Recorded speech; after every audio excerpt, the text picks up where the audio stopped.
Let's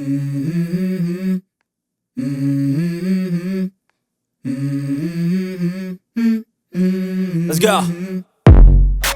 Off the back of 2 opening losses, Sunderland were under pressure as the worst team in the division visited the Stadium of Light.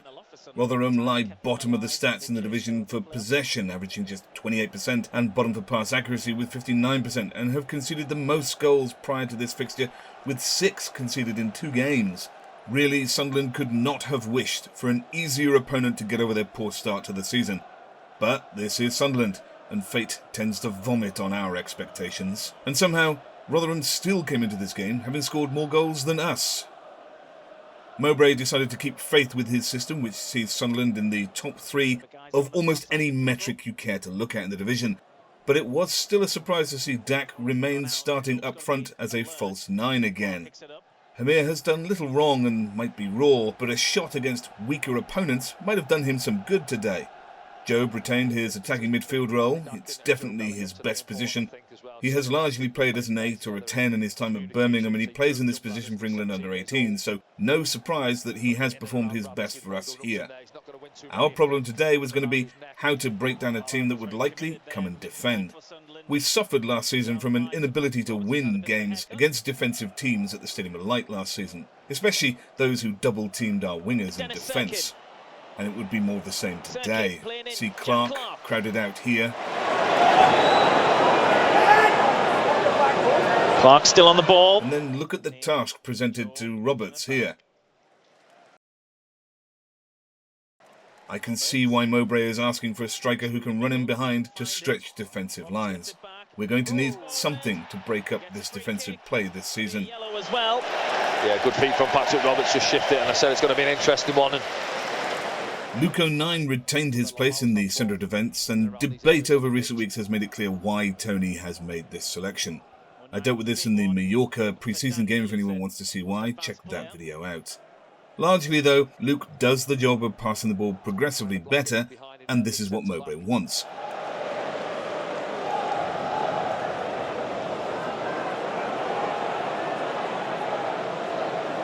Ryan looking for Jobe, might come to him. Yeah, nearly. That's good though. It's good. He's also encouraged to move upfield with the ball, like this, and eventually forces opponents to move to meet him. With at least one of our fullbacks in midfield, this should leave us with an overload and an opening. Here an overload is created down the left, but the ball's gone out of play and it doesn't succeed. And you can see Dack's frustration at a chance missed here. So this selection simply isn't going to change for Mowbray. I don't think anyone disagrees that Baath is a better defender, but Tony is more interested in getting forward and scoring goals, so that's that, and that's the focus. Aside from this, Mowbray had also clearly instructed Pierre Ekwah to screen Jordan Hugill in long balls and prevent his effective use as a target man. All afternoon we saw Ekwah perform this role, and it was pretty successful as Rotherham were nullified to only 1 shot on target. It just so happened that, well, you know, that 1 shot.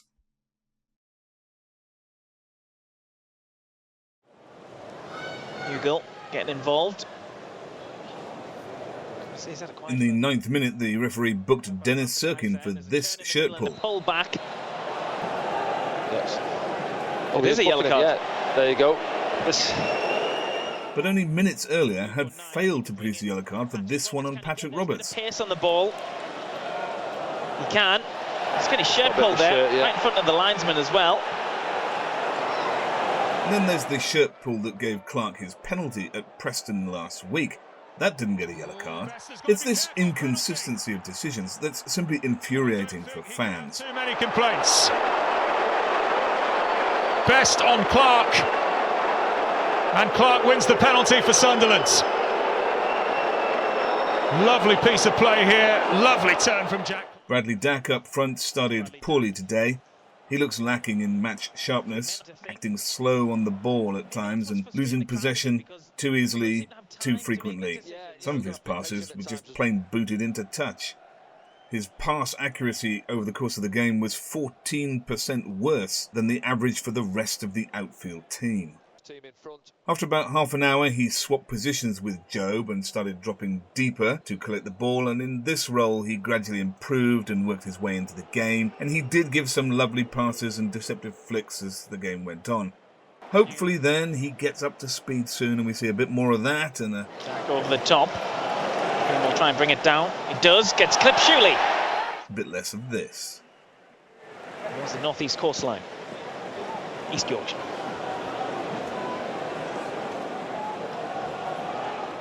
Rotherham got chances early in the game. Here we look to have everything covered.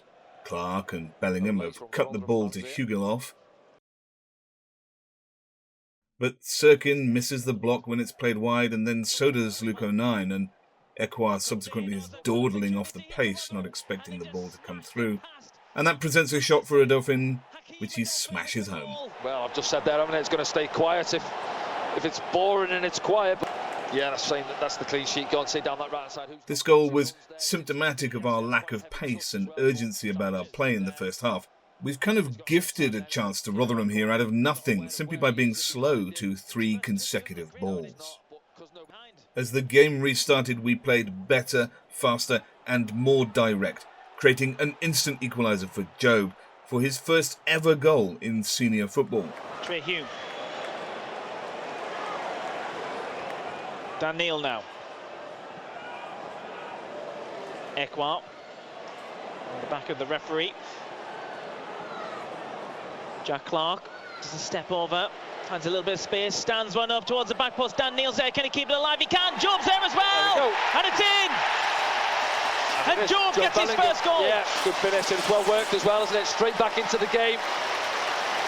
It's out to Jack Clark on that far side, skips past his man, and we are overloaded at the far side. And he stands a lovely ball up to the far post. And Dan Neil's there, heads it back across, and there's his midfield partner, Jobe Bellingham, to open his Sunderland account, 1-1.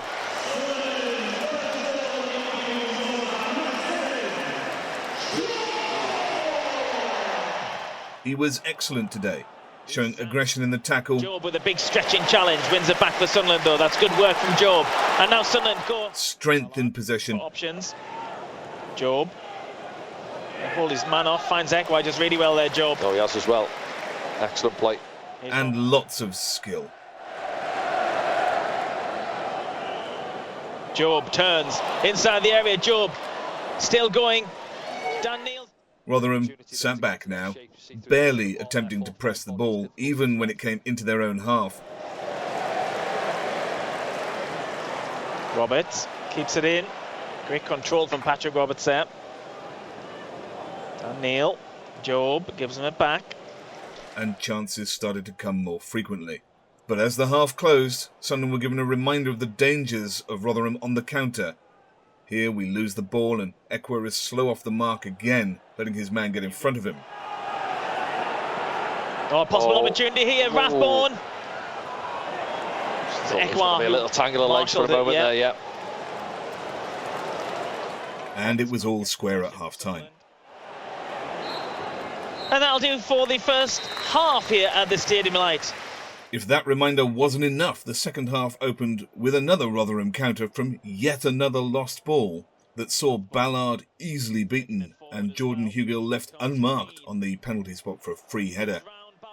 He even had time to chest and shoot if he wanted to, thankfully he didn't.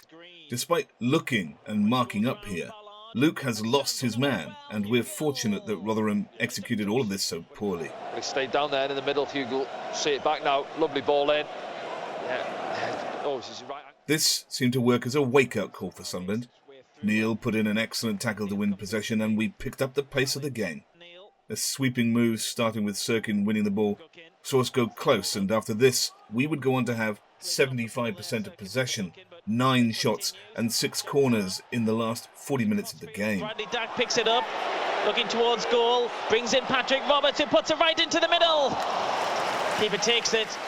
This was all epitomised by Jobe's second goal, where you can see the urgency with which we win multiple second balls here. Gets on his bike.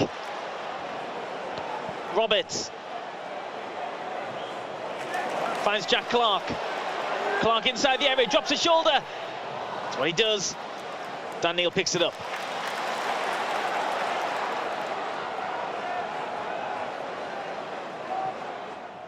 to eventually craft the chance. Body's in the way though, Ekwah stops it. Clark gets it back, Dack pulls it back, Jobe Bellingham! There we go. There we go. Bradley Dack with the assist. Yeah, it's good, isn't it? Regaining possession into Jobe, middle of the goal, can pick his corner. And he slots it. Lovely, cool finish. 2-1 Sunderland. Jobe gets his second goal in a Sunderland shirt. He's on a hat-trick here, Danny. Yeah, well, he's the man up the top end of the pitch, isn't he? He's the main man, he's the striker, what we brought in. Now, see it back now, it's Pierre Ekwah, just nicks it, doesn't he? Yeah, Jack Clark it is, into Bradley Dack. And do you know what? The keeper actually goes the right way, and it's one of those where he can almost try and give him the eyes, but just a good finish, isn't it? Enough power on it, places it really well. And then the MCC, Messrs Clark and Sirkin, started to run the show, torturing Rotherham down Sunderland's left.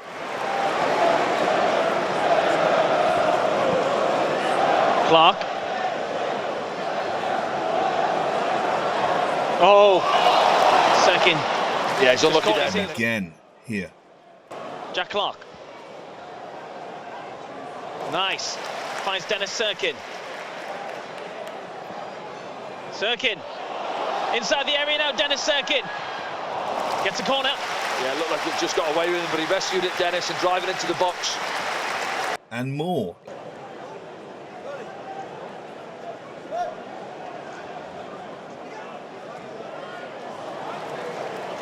Oh, Sirkin gets a nutmeg and then is taken out of the game. Dan Neil fighting to get there, gets his leg swiped. There's a couple of decisions could have gone Sunderland's way there. Yeah, I think he's let the play go on the first one. You're right with Dennis, and then Dan Neil. As the chances continued to come, Neil had a penalty claim that was quickly dismissed. Dan Neil stretching to get involved. Almost gets round his man.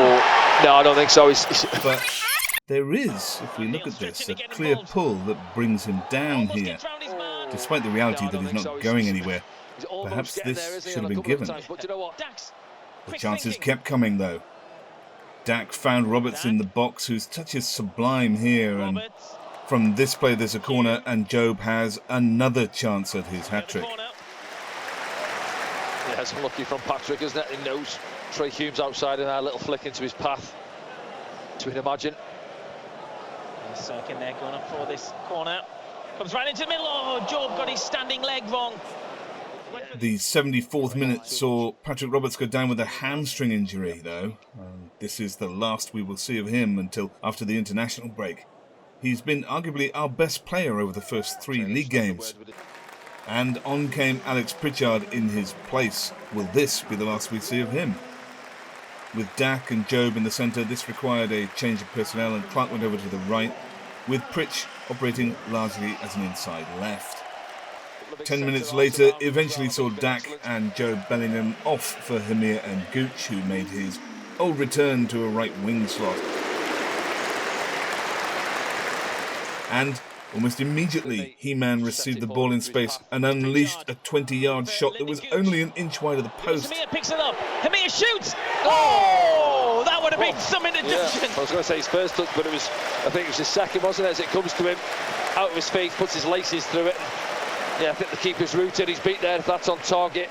Cracking strike. Lively start for the substitutions off the bench. We'll see from this angle. Look. Just drags it just wide. But this was the last real excitement of the game, and it petered out after this, with the lads holding on for our first win of the season. Sunderland have got their first win of the season, Danny. Yeah, they have. Yeah, to be fair, they didn't offer too much in that second half. Rotherham going forward, did they? Onwards to Coventry then, where we haven't won for 38 years, and we will face our former striker Ellis Sims, so we know what to expect. No matter, I'll be there. See you next time.